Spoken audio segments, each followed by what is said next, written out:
এইভাবে আপনারা আমাদেরকে সংস্কারের কলা দেখাচ্ছেন। আসর করেছে আপনার যে ডিসেম্বর থেকে জুনের ভিতরে এর মধ্যে বলতে থাকতে হবে, ডিসেম্বরের আগেই নির্বাচন দিতে হবে বাংলাদেশের মানুষের দাবি। শুনে রাখুন, মাননীয় সংস্কার কমিশনের নেতৃবৃন্দ ইনক্লুডিং মাননীয় প্রধান উপদেষ্টা, সংস্কার কমিশনে আপনারা নিজেদের মতো করে যে সমস্ত সংস্কার সংবিধানে চান সেই সংস্কারগুলো জাতিকে মেনে নিতে হবে। এই ইগু কেন আপনারা লালন করেন?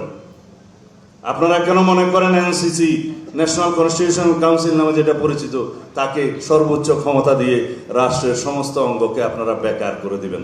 সেটা আমাদেরকে কেন মানতে বলেন? বলে যে সেই বিষয়ে কোনো সিদ্ধান্ত আসেনি।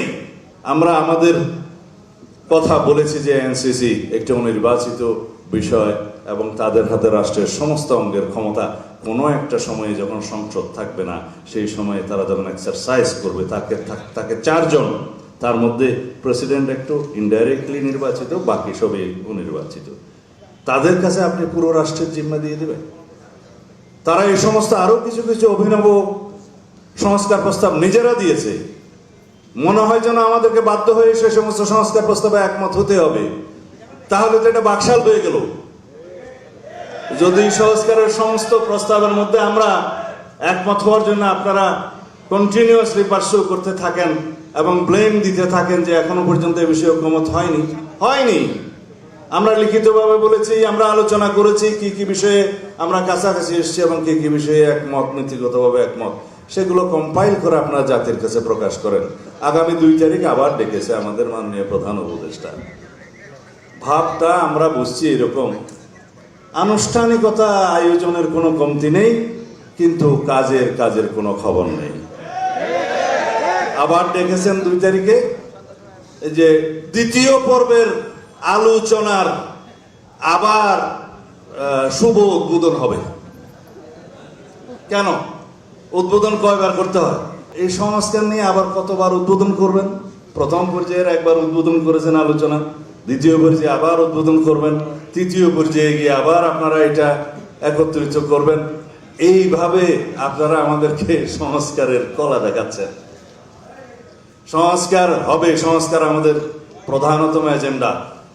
তার চাইতেও বেশি জোরে বিচার হবে ফ্যাসিবাদীদের বিরুদ্ধে, যারা মানবতা বিরোধী অপরাধে জড়িত ছিল। সবাইকে কাঠগড়ায় নিয়ে আসা হবে আমাদের সর্বোচ্চ এজেন্ডা। কিন্তু নির্বাচন বাংলাদেশের মানুষকে এই ডিসেম্বরের মধ্যে দিবেন বলে যে আপনি আশ্বস্ত করেছিলেন আমাদের সামনে, পরবর্তীতে আপনি সরে গেলেন, সেটা ঠিক করেন নাই।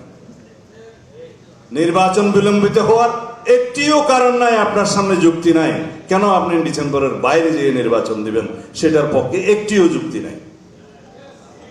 কিন্তু শুধু বলেন ডিসেম্বর থেকে জুন। কেন আসর করেছে আপনার যে ডিসেম্বর থেকে জুনের ভিতরে এর মধ্যে বলতে থাকতে হবে, ডিসেম্বরের আগেই নির্বাচন দিতে হবে বাংলাদেশের মানুষের দাবি, আমাদের দাবি। একটি কারণও নাই ডিসেম্বরের বাইরে নির্বাচন যাওয়ার।